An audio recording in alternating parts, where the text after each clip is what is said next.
ఎలా చంపాలి అనేటువంటి ఆ మూర్ఖత్వానికి, ఆ హింసకి లోబడ్డాడు, అలా చేశాడు.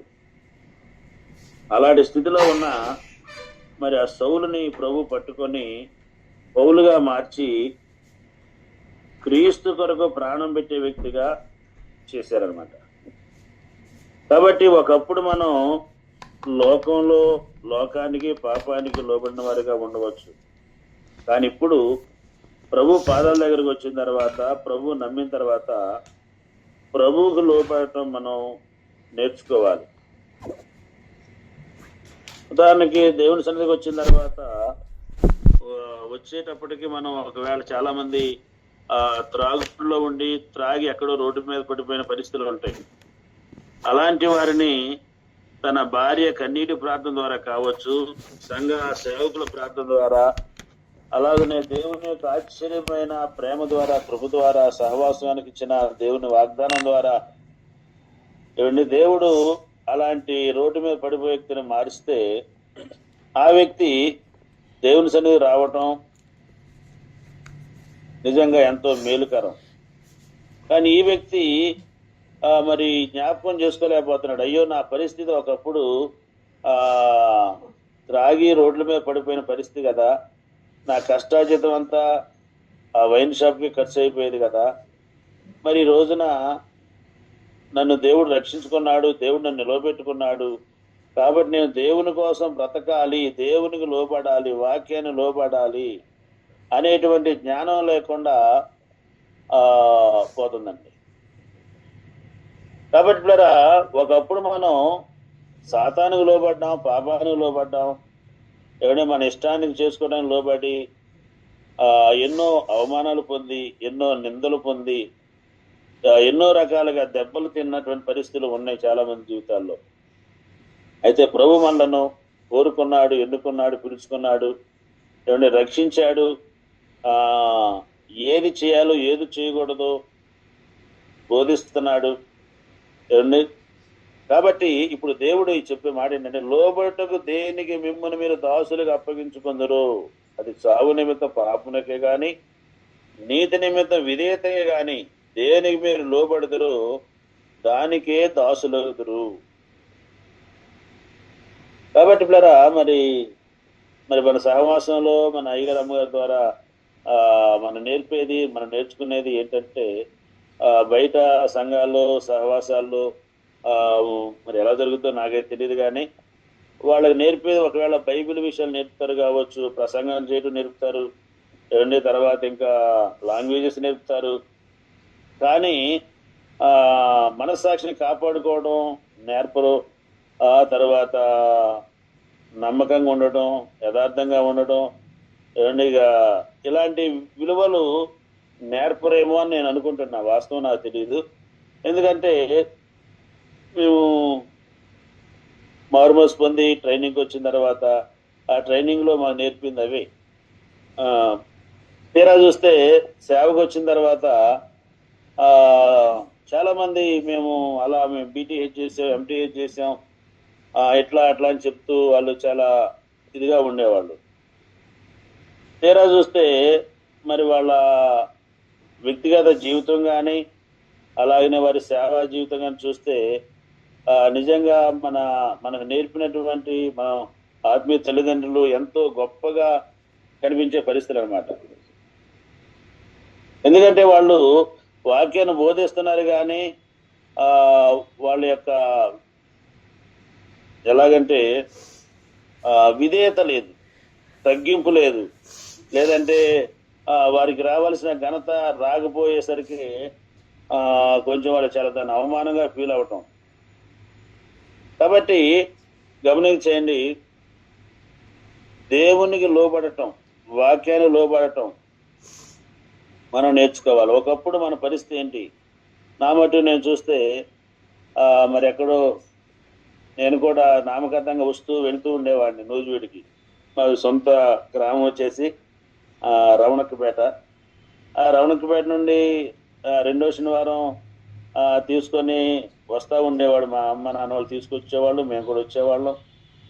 కానీ మారు మనసు అనుభవంలోకి రాలేదు.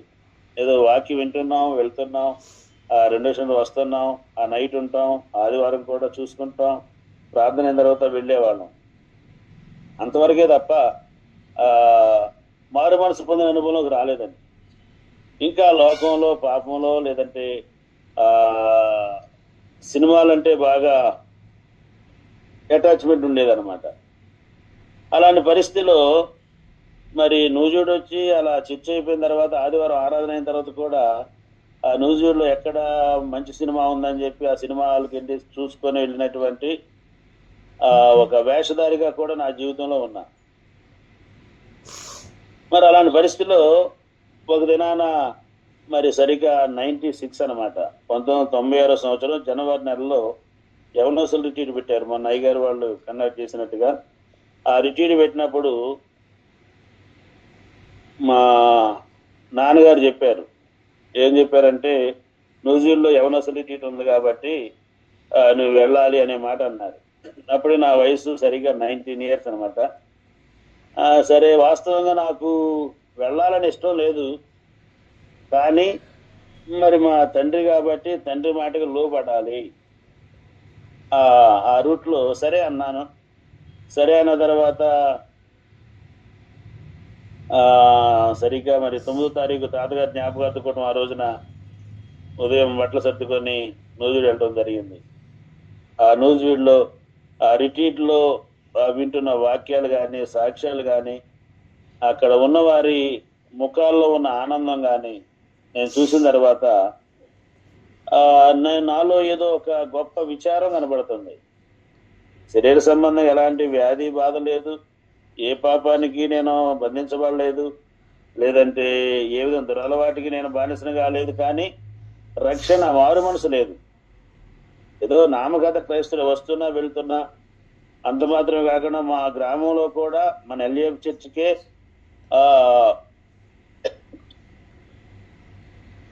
బుధవారం శనివారం కూడా వెళ్ళేవాడిని.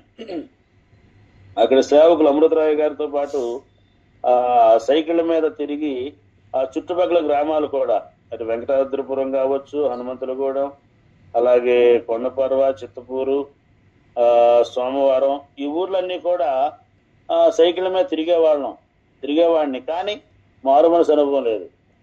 తీరా చూస్తే ఇక్కడ ఎప్పుడైతే యూత్ రిట్రీట్కి వచ్చి అక్కడ ఉన్నటువంటి సాక్ష్యాలు, వాక్యాలు, ప్రసంగాలు వింటున్నానో ఇక నాకు అసహ్యత పుట్టింది. అయ్యో, నాకు ఈ జీవితం వద్దు, నేను ఎందుకు వేషధారిగా ఉండాలి, మారు మనసు పొందాలి, ఆ ఆనందం మీద నేను కూడా పొందుకోవాలనే మనసును దేవుడిచ్చాడు.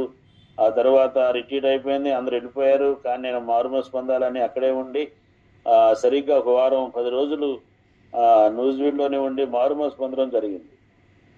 నా యొక్క స్థితి అంతా ఒప్పుకొని, నా పరిస్థితి అంతా కూడా దేవుని దగ్గర కుమ్మరించి, బాల్యం నుండి కూడా సరిగ్గా నేను 86 సంవత్సరంలో ఒక షాపులో 1 రూపీ ఇవ్వాలి, అది కూడా ఆ పాపాన్ని కూడా దేవుడు చూపించాడు.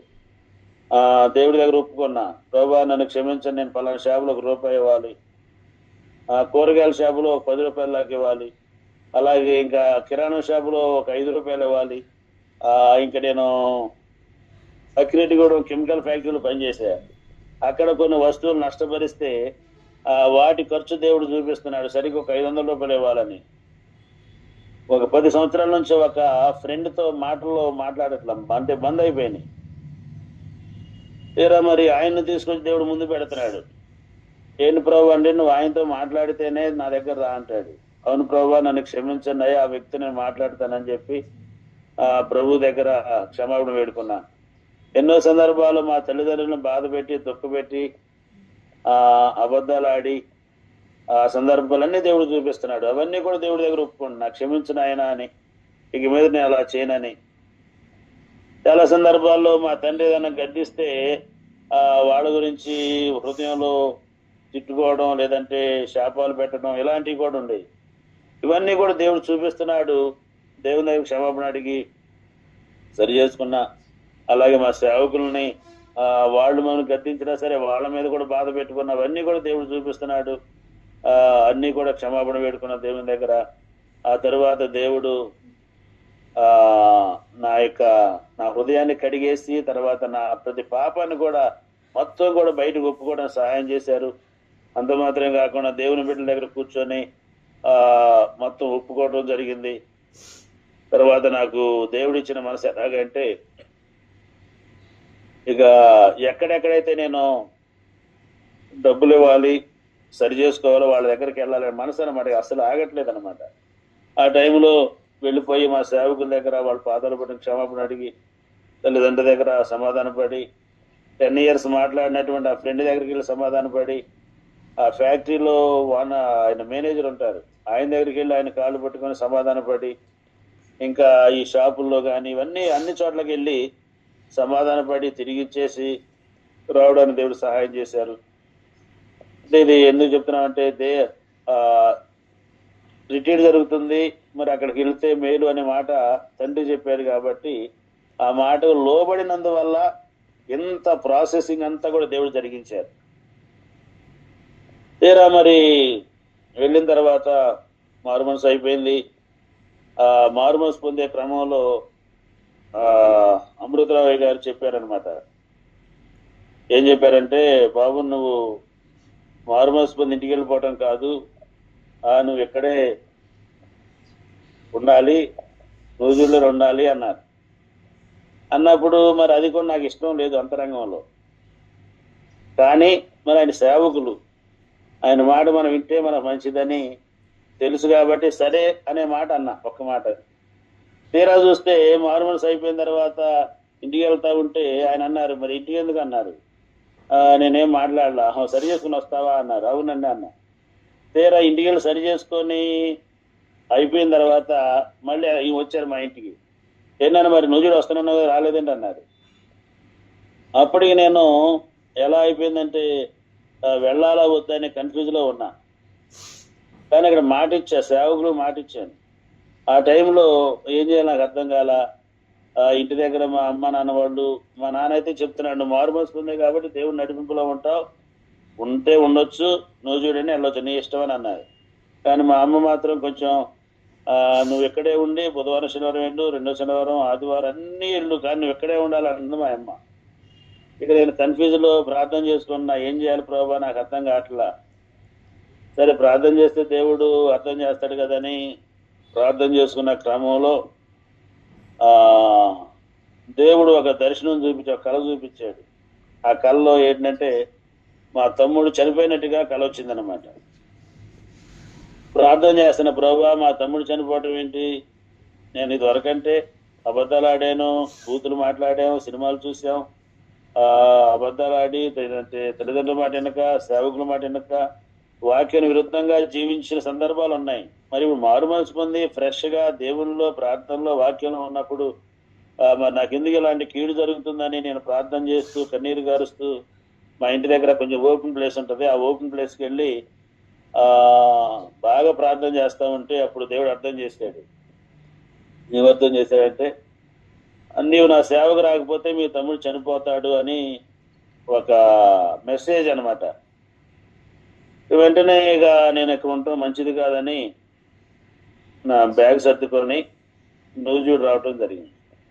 ఆ విషయాన్ని కనీసం ఇంట్లో ఎవరికి చెప్పలేదు. దేవుడి దయ వల్ల మరి నేను దేవునికి లోబడటం ద్వారా ఆ కీడును దేవుడు మేలుగా మార్చాడు.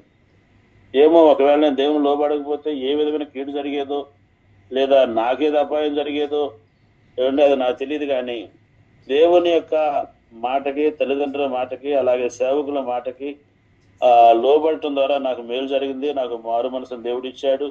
ఆ మారు మనసు పోయిన తర్వాత కూడా మరి నేను సేవకి వెళ్ళాలి, ఇంటి దగ్గర ఉండాలన్నప్పుడు దేవుడు చూపించిన ఆ యొక్క కళను బట్టి మరి ఆ భయాన్ని కూడా దేవుడు పుట్టించాడు. ఎందుకంటే చాలా మందికి భయం ఉండదు.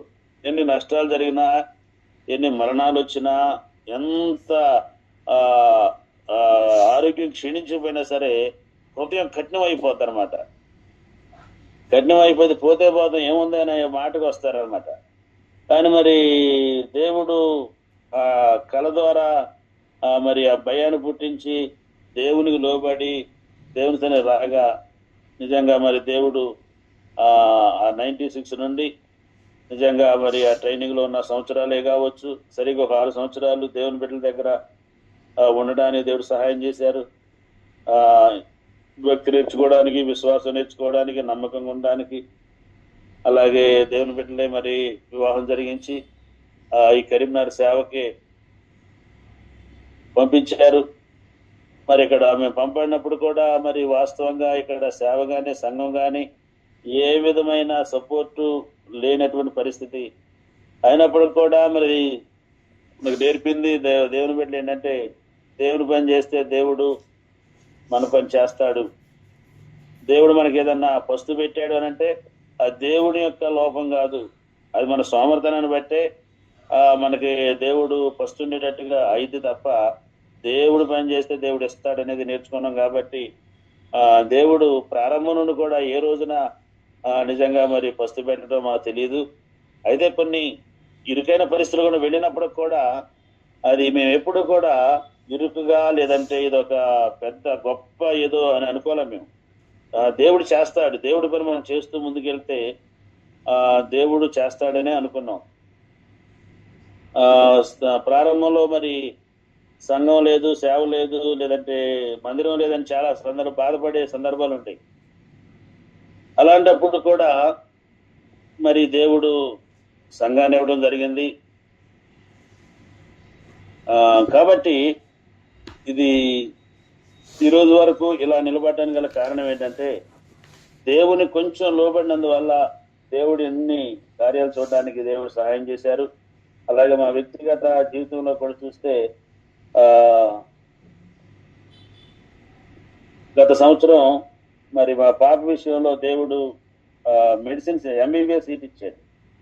ఆ విషయంలో మరి వాస్తవంగా మరి మాకు మా పిల్లలు ఏదో బాగా చదువుకున్న ఆశ, కోరిక అలాంటిది ఏమీ లేకపోయినప్పుడు కూడా మరి దేవుడే అంటే పాప చెప్పింది నేను చదవాలి, నాకు నేను మెడిసిన్ చేయాలనే ఆశ ఉందనంటే మరి నేను చెప్పాను, మరి అంటే లక్షల రూపాయలు, కోట్ల రూపాయలు అనేది నాకు తెలుసు, కాబట్టి మరి అది మన వల్ల కాదు అని చెప్తే ఆమె అన్న మాట ఏంటంటే, లేదు డాడీ ఫ్రీ సీటు మనకు వస్తే అంత ఖర్చు అవ్వదు, నేను చదువుతానని చెప్పి ఆమె రిక్వెస్ట్గా అడిగితే లాంగ్ టర్మ్ తీసుకోవటం, లాంగ్ టర్మ్ ద్వారా నిజంగా దేవుడు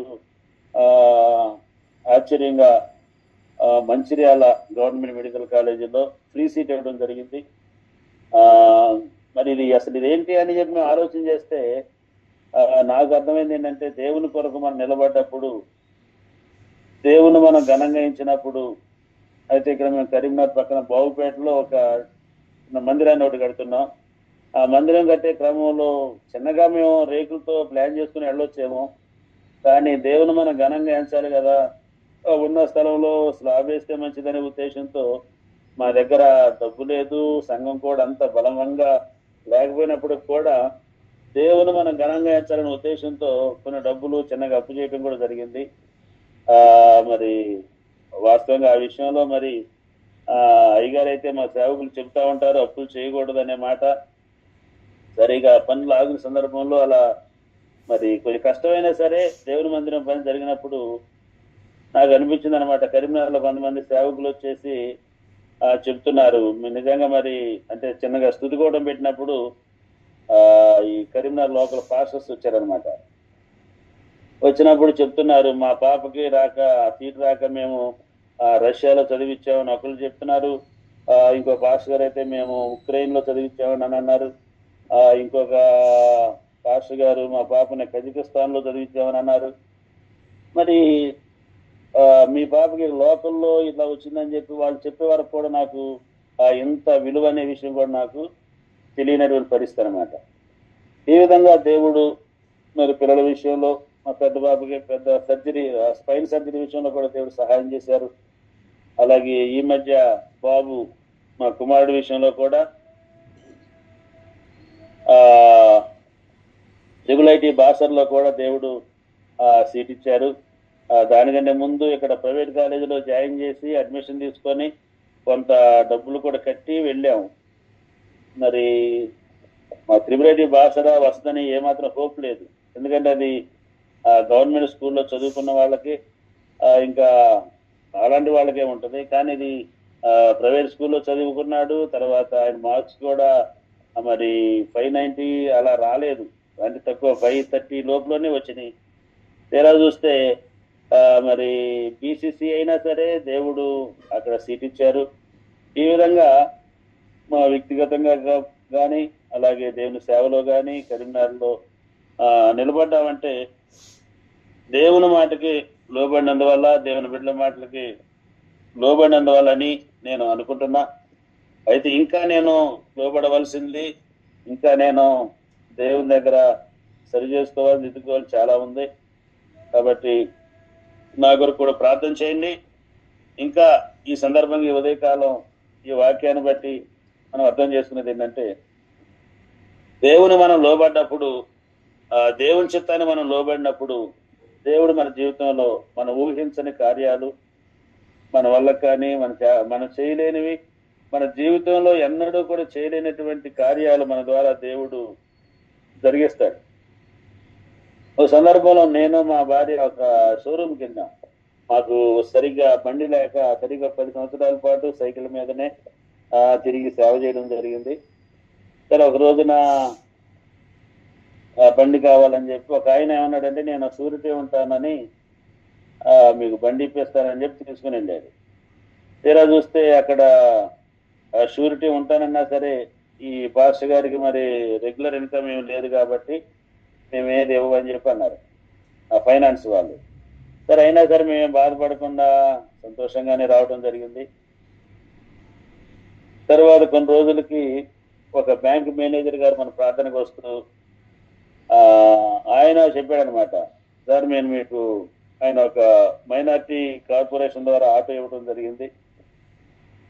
ఆ తర్వాత ఆయన ట్రాన్స్ఫర్ అయ్యి వెళ్ళే క్రమంలో ఆయనకి మరి ఎందుకు ఆలోచన తెలియదు కానీ నేను మీకు కారు ఇవ్వాలండి అని ఆయన ఇంటికి వచ్చి మాకు చెప్పాడు.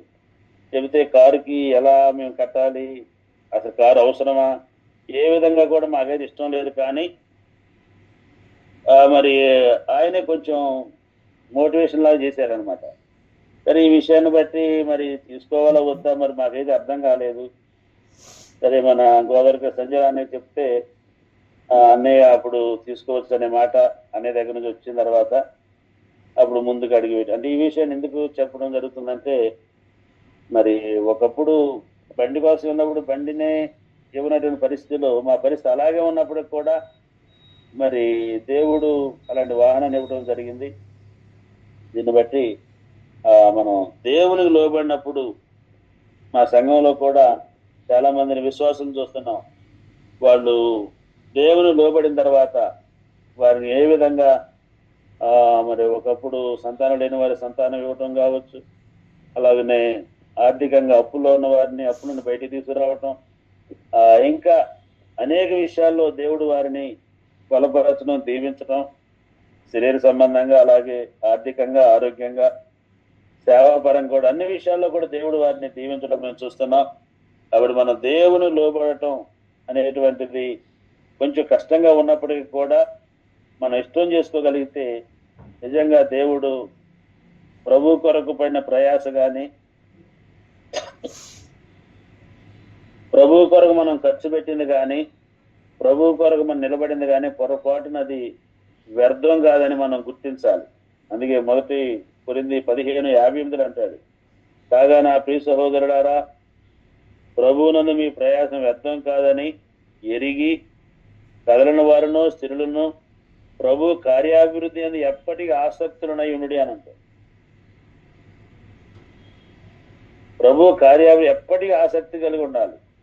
రాత్రి ఒక ఆయన ఫోన్ చేశాడు. ఫోన్ చేసి, అయ్యా మరి అంటే కరీంనగర్ సరౌండింగ్ లో ఉన్న విలేజ్ అనమాట, అయ్యా మాకు దేవుడు కావాలి. ఎందుకయ్యానంటే ఇక్కడ ఒక మా ఊర్లో ఒకళ్ళు చర్చకు వచ్చిన తర్వాత మరి వాళ్ళు మంచిగా అయ్యారు కాబట్టి ఇప్పుడు మాకు మంచి కావాలి. ఏంటి మంచిగా అంటే డయాలసిస్ అవుతుంది, చాలా వారానికి 2-3 సార్లు డయాలసిస్ జరుగుతూ ఉంది, చాలా క్రిటికల్ గా ఉన్నాడు మా భర్త, కాబట్టి మేము ప్రార్థన చేయండి, మరి మా భర్త మంచిగా అయితే మేము దేవునిలోకి వస్తాం, సేవలోకి వస్తాం అని మాట అంటున్నారు. మరి ఇప్పుడు వరకు ఎందుకు రాలేదని అంటే, రాలేదు అంటే సరిగ్గా 50 సంవత్సరాల వయసు ఉంది, కానీ ఇప్పుడు వరకు దేవునికి దేవుని వాక్యానికి లోబడటం వారి వల్ల కాలేదు. కానీ డయాలసిస్ వచ్చిన తర్వాత అంటే చివరి దశలో ఉన్నప్పుడు దేవుడు కావాలి, దేవుడు సన్నిధి కావాలి అని అంటే అప్పుడు నేను అన్నా, సరే మీరు నమ్మేది మంచిదే కానీ మిమ్మల్ని దేవుడు నమ్మాలి. మిమ్మల్ని దేవుడు నమ్మితే దేవుడికి అసాధ్యమనేది లేదు అని చెప్పి ప్రార్థన చేయడం. కాబట్టి పిల్లరా గమనించండి, మన పరిస్థితి చివరి దశలో జరిగిన దేవుని లోబడతానంటే దానివల్ల వచ్చే లాభాలు చాలా 1% ఉంటుంది కావచ్చు. కానీ మనం యవ్వన కాలంలోనే దేవుని లోబాటు నేర్చుకోవాలి. అలాగనే వాక్యం ఉన్నప్పుడు మరి ఎన్నో సందర్భాల్లో నిన్న సాయంకాలం కూడా దైవజనులు మరి అయ్య గారు యూత్ మీటింగ్ లో చెప్పారు వాక్యం. ప్రతి దినం ఉదయకాలం ఈ జూమ్ మీటింగ్ లో ఎన్నో విషయాలు దేవుడు మాట్లాడుతున్నారు. బుధవారం, శనివారం ఉపవాస ప్రార్థనలో మాట్లాడు, ఆదివారం మాట్లాడుతున్నాం, ప్రతి నెల 2వ శనివారం.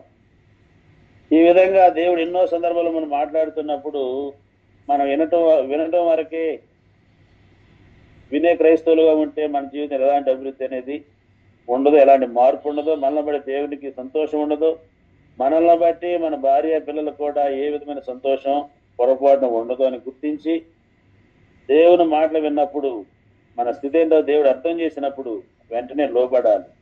అవును ప్రభువా, నేను ఫలానా దోషిని, ఫలానా పాపిని, ఫలానా వేషధారిని, నేను ఇలాంటి మూర్ఖత్వంలో ఉన్నా, పైకి భక్తిగల వ్యక్తిగా ఉన్నాను కానీ మరి నా సహజమైన స్వభావం ఎలా ఉంది, లేదంటే నా రహస్య పాపం ఎలా ఉంది, నేను నా స్థితి ఎలా ఉందని చెప్పి యథార్థంగా మన దేవుని దగ్గర ఒప్పుకొనగలిగితే నిజంగా దేవుడు మన పరిస్థితిని మారుస్తాడు. ఈ మధ్య పాట పాడుతున్నారు కదా, అయ్యగారు కూడా ఆ పాట బాగా ఇష్టమైంది. మరి కథ మొత్తం మార్చగలడు ఆయన, ఏదైనా చేయగలడు ఆయన. మరి ఎలాంటి డాక్టర్లకు అసాధ్యమైనదైనా సరే దేవుడు సాధ్యపరుస్తాడు. అంత మాత్రమే కాదు, మనం ఎక్కడైతే అవమానం పొందామో, ఎక్కడైతే మనం నిందల పాలయ్యామో, నిజంగా దేవుడు అక్కడ మనం నిలవబెట్టి వాడుకొని బలపరిచి ఆయన నామాన్ని మహిమ తెచ్చుకుంటాడు. కాబట్టి మరి దేవుని లోబాటం మనం నేర్చుకోవాలి. ఉదాహరణకి మరి బైబిల్లో ఎస్తేరు జీవితంలో చూస్తే మరి ఆ ఎస్తేరు పినతండ్రిగా ఉన్న మొర్దెకైకి లోబాటం నేర్చుకుంది. ఎప్పుడు అని అంటే ఆమె కేవలం నా తల్లి లేదు, తండ్రి లేదు, నా అనాథన కదా అని దేనస్థితిలో మాత్రమే కాదు కానీ రాణి అయిన తర్వాత కూడా ఆమె లోబడేట్టుగా మనం బైబిల్లో చూస్తున్నాం. అందుకే తన యొక్క పేరును బట్టి ఒక గ్రంథం బైబిల్లో 66 పుస్తకాల్లో ఒక పుస్తకం ఎస్తేరు గురించి కూడా దేవుడు రాశాడు. కారణం మరి అక్కడ యూదుడైనా ప్రార్థనాపరుడైనా మొర్దెకై మాట లోబడినందువల్ల దేవుడు అంత ఆధిక్యత ఇచ్చాడు. కాబట్టి ఇదేనా మరి మనం దేవుని లోబడినప్పుడు, వాక్యాన్ని లోబడినప్పుడు, దేవుని యొక్క సేవకుల మాటకి మనం లోబడినప్పుడు నిజంగా దేవుడు మన జీవితంలో ఆశ్చర్యం చేస్తాడు, అద్భుతం చేస్తాడు. అలాగనే చాలా మంది భౌతికమైన ఆశీర్వాదాల మీదే చూస్తారు కావచ్చు. అంత మాత్రమే కాదండి, అది భౌతికంగా మనకి దేవుడు డబ్బు ఇచ్చినా, ఉద్యోగం ఇచ్చినా, లేదంటే ఏ విధమైన అధికారం ఆధిక్యత ఇచ్చినా సరే అది కేవలం 1 సైడ్ మాత్రమే మనం గుర్తించాలి. రోజున నేను ఒక మెడికల్ కాలేజ్కి వెళ్ళినప్పుడు అక్కడ ఒక ప్రొఫెసర్ వాళ్ళ ఫ్యామిలీతో మాట్లాడుతూ మా ప్రార్థన చేయాల్సిన సందర్భం వచ్చింది. ఆ ప్రార్థనలో నేను చెప్పాను, దేవుడు మీకు ఇచ్చినటువంటి ఉద్యోగం లేదంటే ఈ యొక్క ఆధిక్యత మీకు, మీ భార్య, మీ భర్త, మీ పిల్లల వరకే కాదు, అనేక మంది ప్రొఫెసర్స్ని మీరు క్రీస్తు పాదం దగ్గర నడిపించే బాధ్యత మీ మీద ఉంది. అనేక మంది స్టూడెంట్స్ ఉన్నారు, అనేక మంది ఎంబీబీఎస్ పీజీ వాళ్ళు మీరు లెసన్ చెప్తారు. చెప్పినప్పుడు మీ యొక్క ప్రవర్తన కానీ, మీ ప్రేమ కానీ, లేదంటే మీరు ఏదో సందర్భంలో వారితో సన్నిహితంగా ఉన్నప్పుడు అంతవరకే ఉండకూడదు, మీరు దేవుని కొరకు పనిచేసే వారిగా ఉండాలని చెప్పడం జరిగింది. కాబట్టి మరి భౌతికంగా దేవుడు నాకు ఉద్యోగం ఇచ్చాడు, లేదంటే నాకు ఎంత ఘనత ఇచ్చాడని మనం చెప్పుకున్నంత మాత్రం కాదు, కానీ మనం దేవునికి ఉపయోగపడే వారిగా ఉండాలి.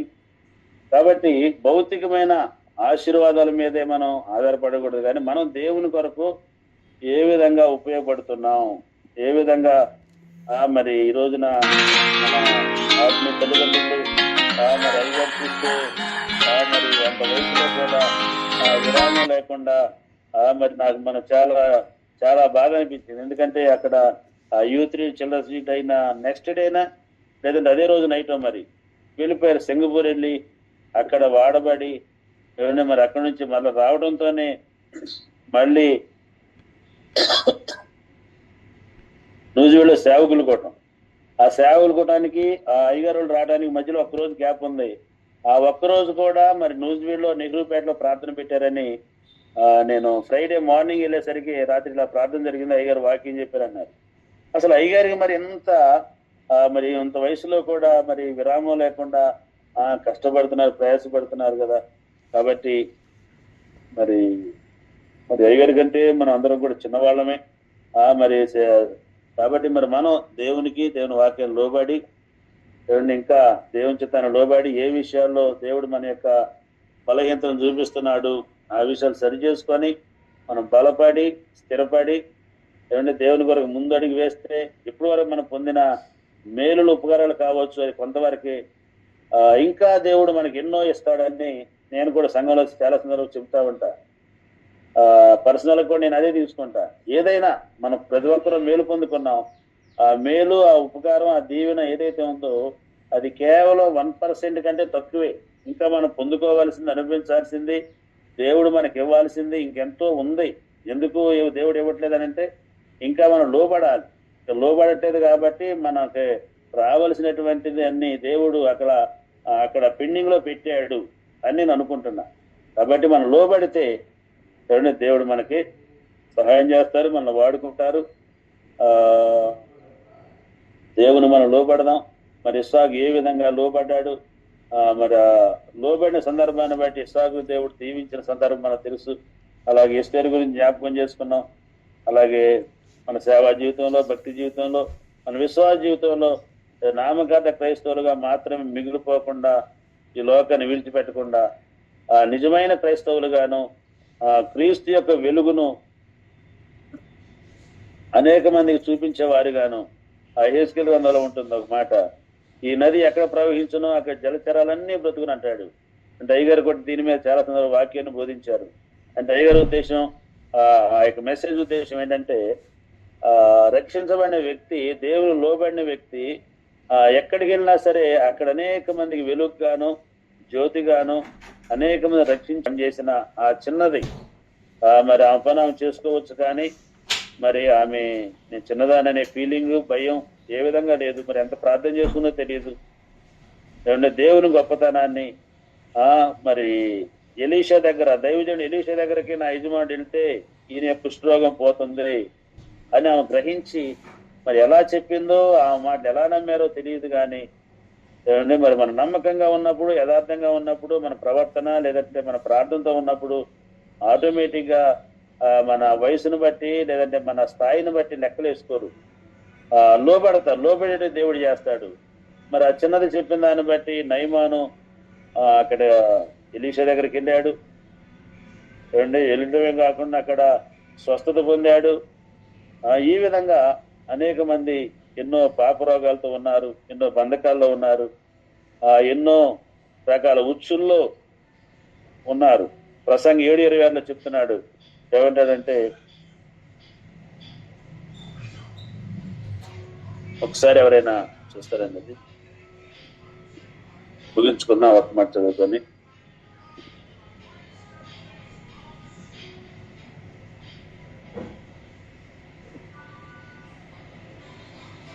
ప్రసంగి 7:26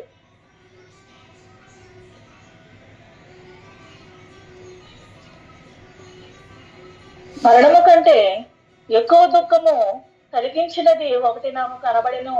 అది వలల వంటిదై ఉరుల వంటి మనసును బంధకముల వంటి చేతులను కలిగిన స్త్రీ. దేవుని దృష్టికి మంచివారైన వారు దాన్ని తప్పించుకుందరు గాని పాపాత్ములు దాని వలన పట్టబడుదురు. ఇదండి. కాబట్టి మరి ఈ లోకం ఎలాంటిదంటే బంధకములు కలిగిన స్త్రీ అనమాట. మరణం కంటే ఎక్కువ దుఃఖం కలిగించేది. పాపాత్ములు పట్టబడుతున్నారు. ఏమంటే దేవుని దృష్టి ఎవరైతే మంచివారిగా ఉంటారో వారిని దేవుడు తప్పిస్తాడు. మరి దేవుని దృష్టి మంచివారిగా ఉండాలంటే ఏమంటే మరి మనం ఎలా ఉండాలి? మారు మనసే పొందాలి. ఇంకా మారు మనసు పొందిన తర్వాత కూడా ఇంకా మరి మనం ఏ విషయాల్లో దేవుడు మైనస్ చూపించినా సరే దాన్ని మనం సరి చేసుకొని ముందుకెళ్ళాలి. కాబట్టి ఎంతోమంది బంధకాల్లో ఉన్న వారిని విడిపించాల్సిన బాధ్యత మన మీద ఉంది. మరి ఇంకా మనం మారు మనసు పొంది మనం కూడా బంధకాల్లో ఉంటే ఏమంటే మరి మనకు ఎవరికి ఉపయోగపడలేము. మారు మనసు పొందిన ప్రతి ఒక్కరూ బంధకాల నుంచి బయటికి రావాలి, సంపూర్ణంగా విడుదల పొందాలి. అనేక మంది విడుదల లేని వారికి, బంధకాల్లో ఉన్న వారికి మనమే వారిని విడిపించే బాధ్యత మనకిచ్చాడు. యేసుప్రభు శిష్యుడు గనక మరి యేసయ్య పంపించారు, మీరు వెళ్ళండి, ఆ గ్రామానికి వెళితే అక్కడ కట్టబడిన గాడిద పిల్ల ఉంటుంది, తోలుకుంటాను అంటాడు. విప్పి తోలుకొని వచ్చారు. అలాగే మారు మనసు పొందిన మనము ఈ జూమ్ మీటింగ్ లో మనం ఏమండి మరి మనం అనేక మంది యొక్క బంధకాలను విడిపించగలిగినటువంటి వారిగా మనం ఉండాలి. ఆ విడిపించే బాధ్యత కేవలం పాస్టర్ గారు చూస్తారు, సేవకులు దా పని అని అనుకోకూడదండి. ప్రతి ఒక్కరూ రక్షించబడిన ప్రతి ఒక్కరూ కూడా ఆ బాధ్యత ఉంది, ఆ భారం ఉంది. దేని పక్షంగా రేపటి దినాన వాళ్ళ ఆత్మ గురించి దేవుడు మనల్ని లెక్క అడుగుతాడు. మరి ఇమ్మనే చెప్పారు కదా, కనీసం బస్సులో వెళ్ళేటప్పుడు కూడా పక్కనున్న వ్యక్తితో కూడా ఏదో సందర్భంలో మాట్లాడి సువార్త చెప్పేటువంటి ఆ యొక్క ఆశ అన్నమాట. మరి మొన్న ఫ్లైట్లో వెళ్ళేటప్పుడు కూడా చెప్పారంట, వైజాగ్ టు హైదరాబాద్ వెళ్ళేటప్పుడు కూడా ఫ్లైట్ లో ఆ సీటు పక్కన ఉన్న ఆయనతో చెప్తే మరి ఆయన తీరా తెలిసింది ఏంటి ఆయన అంటే, నేను నూజివీడులో ఉన్నప్పుడు నేను కూడా చర్చికి వచ్చానన్నాడు. మరి ఇప్పుడు నేను ఆస్ట్రేలియాలో ఉన్నానండి, మీరు కూడా రావాలని కూడా ఆయన కొంచెం డోర్స్ ఓపెన్ చేసినట్టుగా కూడా మరి ఎంత ఆశ్చర్యం చూడండి. కాబట్టి అనేక మంది బంధకాలు ఉన్న వారిని మనం విడిపించాల్సిన బాధ్యత దేవుడు మన మీద పెట్టాడు. మరి మనం సంపూర్ణంగా దేవుని లోబడి, వాక్యాన్ని లోబడి ఏమైనా విధేయత కలిగిన వారిగా మనం ఉన్నప్పుడు దేవుని అభిషేకం, దేవుని ఆత్మ, దేవుని సన్నిధి మనం తోడుగా ఉంచుతారు. తద్వారా మనం అనేక మంది ప్రయోజనకరంగా ఉంటాం. దేవుని మహిమకరంగా దేవుడు మనలను వాడుకుంటారు. దేవుడు ఈ కొద్ది మాటలు దీవించును గాక. ఆమేన్.